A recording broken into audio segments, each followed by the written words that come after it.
You know that feeling when you check your bank account and technically there is money there, but emotionally you still feel broke? Maybe it is $600, maybe $1,400, but one car repair, one medical bill, one slow month, and that money is gone like it was never real. You keep working, you keep saving a little, and every month feels like you are climbing out of the same hole. You hear people online saying, just invest your money, just build assets, just make your money work for you. And you are sitting there thinking, with what money? Because when you only have a few $100s saved, money does not feel like a tool. It feels like oxygen. You are not thinking about building wealth. You are thinking about surviving Thursday.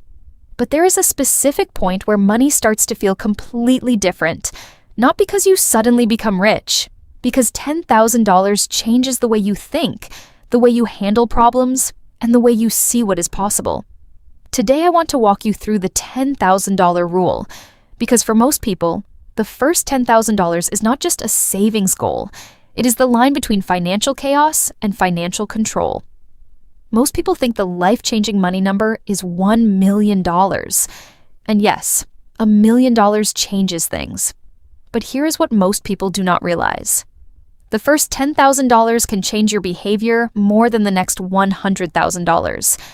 Because going from $0 to $10,000 is not just about adding money, it is about removing panic.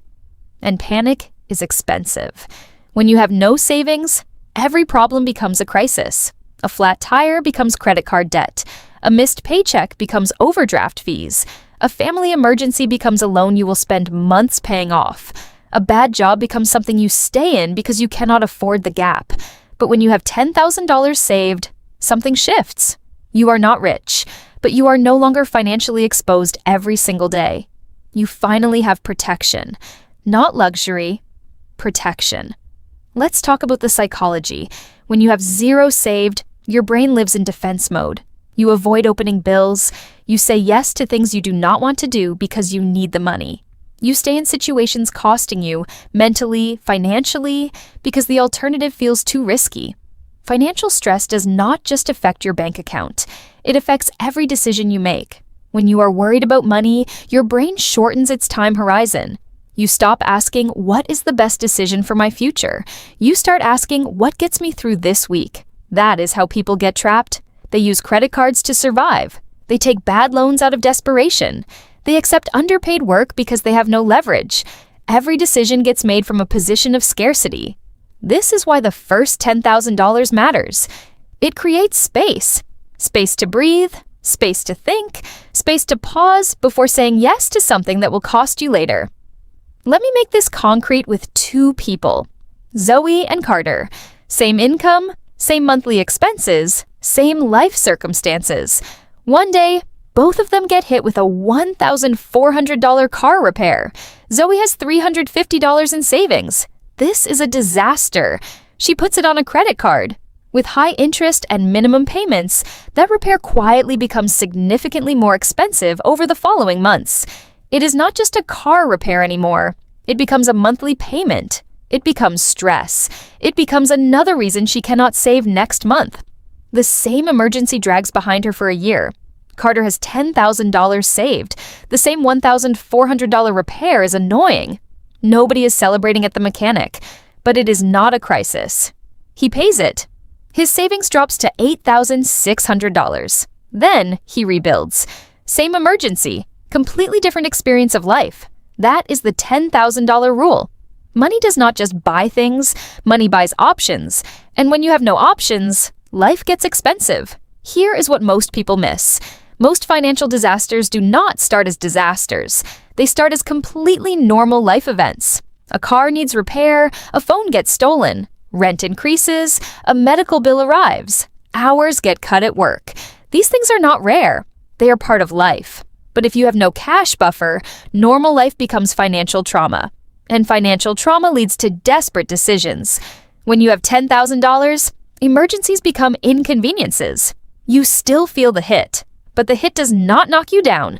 You absorb it, step back, recover, and keep going.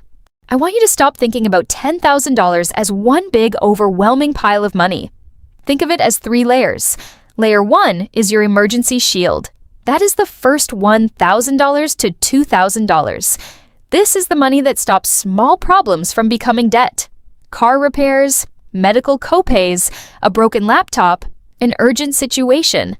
This layer alone changes how you experience everyday life. Layer 2 is your stability fund. That is roughly $3,000 to $6,000. This covers 1 to 2 months of your basic expenses. Rent, food, utilities, transportation, minimum payments. This is the layer that gives you emotional breathing room. When this layer exists, your nervous system relaxes in a way it simply cannot when you are living at zero. Layer 3 is your opportunity fund. This is the money above your basic emergency needs. And this is where things start to get genuinely interesting, because once stability is in place, your brain can finally look forward instead of backward. You can take a course, you can invest consistently, you can negotiate from a position of strength instead of desperation. You can say no to bad opportunities because you can afford to wait for good ones. This is the part people miss. The first $10,000 is not just protection, it is a launch pad. When you have no savings, your job has enormous power over you. Your employer can disrespect your time. Your pay can feel unfair. Your workload can grow without compensation. And you may still stay because you need the next paycheck too badly to risk the friction of speaking up. When you have $10,000 saved, you carry yourself differently. You are not reckless. You are not arrogant, but you are calmer. You can negotiate. You can look for better opportunities without panic. You can survive a gap between jobs. You can say no to offers that undervalue you. And that shift from desperation to stability can actually help you earn more. Because desperation is visible. Employers sense it. Clients sense it. And when people sense desperation, they offer less. When you have a cushion, you negotiate from strength. That is a change that compounds for years. Here is where many people go wrong. They want to invest before they are stable. Investing matters enormously. But if you have no emergency fund and you invest every spare dollar, you will likely sell your investments the first time life gets uncomfortable. That is not investing. That is temporarily parking your emergency money in the market and hoping nothing breaks. Life always breaks eventually. The first $10,000 gives you the emotional foundation to invest properly. Once your safety net is in place, you can invest without panic. If the market drops, you do not need to sell to cover a car repair. You leave your investments alone and let compounding work. Even a modest, consistent investment after your foundation is built, over time at historical average market returns, becomes a genuinely life-changing number. But only if you stay consistent. And consistency is dramatically easier when your life is not one emergency away from collapse. How to actually build it. First, pick a real monthly savings number. Not a fantasy, a real one. If you can save $200 a month, $10,000 takes about 4 years. If you can save $400, roughly 2 years. Slow progress is still progress. Most people stay stuck because they quit slow progress. Second, automate it. Do not wait until the end of the month to save what is left. Nothing will be left. The moment income arrives, move a portion directly to savings. The habit matters more than the amount at the start. Third, separate the account. Do not keep your emergency fund where you spend daily. Move it somewhere slightly inconvenient. Not impossible to access, just not instant. Fourth, use windfalls aggressively. Tax refunds, bonuses, selling things you no longer use. Most people use windfalls to upgrade their lifestyle. Use them to upgrade your foundation. One windfall can compress months of progress into a single day. Fifth, find the big leaks. The biggest savings come from housing, transportation, food delivery, unused subscriptions, and high-interest debt. Do not just cut small things. Audit the large recurring costs consuming the most. The first $10,000 is not only a financial goal, it is an identity shift. When you have never held serious savings before, saving feels unnatural. Your brain does not trust the process. You save $300 and something happens. You reach $1,000 and your brain says we can loosen up a little.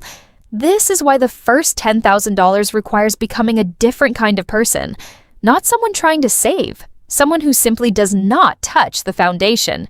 Two friends, Priya and Daniel, both earn $3,800 a month. Priya saves nothing, telling herself she will start when things settle. Daniel saves $380 a month, 10%, no exceptions. At month 6, Daniel has $2,280. Priya has a nicer lifestyle and no cushion. Both cars need repairs. Priya puts it on a credit card. Daniel pays cash. Same income. Completely different outcome from one decision made 23 weeks earlier. 20 months later, Daniel reaches $10,000. Something changed. Not just his bank account, but his relationship with money. He trusts himself. He knows emergencies will not end him. And that confidence is what allows everything else to follow. Because once you prove you can save $10,000, saving $25,000 feels possible. Investing feels possible. Building real wealth feels possible. The first $10,000 breaks the belief that you are stuck. Before $10,000, money is defense. After $10,000, money becomes offense. Before $10,000, you are reacting to life. After $10,000, you can start planning it. Before $10,000, you ask, can I survive this? After $10,000, you start asking, what can I build next? That question changes everything. Wealth is not built only by earning more. It is built by having enough stability to make better decisions consistently over time. I know $10,000 feels impossible when you are starting from zero. But every significant financial change begins with one decision. I am done being one emergency away from panic. You do not need to save it all this month. You do not need to be perfect. $100 at a time. One decision at a time. Eventually, your bank account changes, but more importantly, your identity changes. You stop seeing yourself as someone always behind. You start seeing yourself as someone who builds. That is what the first $10,000 does. It does not make you rich overnight. It makes you harder to break. And that is where real wealth begins. Subscribe to Eva Builds Wealth. Every week, the financial clarity that actually changes how you live. See you in the next one.